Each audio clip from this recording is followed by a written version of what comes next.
అన్నదాత సుఖీభవ పథకం అమలు గురించి మరో అప్డేట్ వచ్చింది. ఏపీలో అన్నదాత సుఖీభవ పథకం ఎప్పుడు అమలు చేస్తారనే వివరాలను ముఖ్యమంత్రి నారా చంద్రబాబు నాయుడు ప్రకటించారు.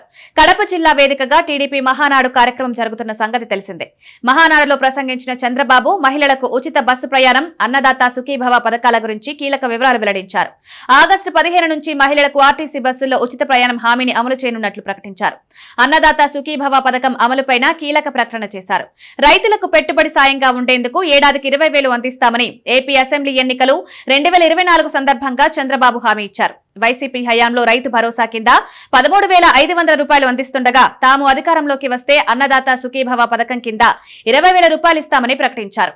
ఈ పథకం అమలు చేయడానికి ఏపీలోని టీడీపీ కూటమి ప్రభుత్వం సిద్ధమైంది. కేంద్ర ప్రభుత్వ పథకమైన పీఎం కిసాన్ యోజనతో కలిపి అన్నదాత సుఖీభవ పథకాన్ని అమలు చేస్తామని ప్రకటించింది.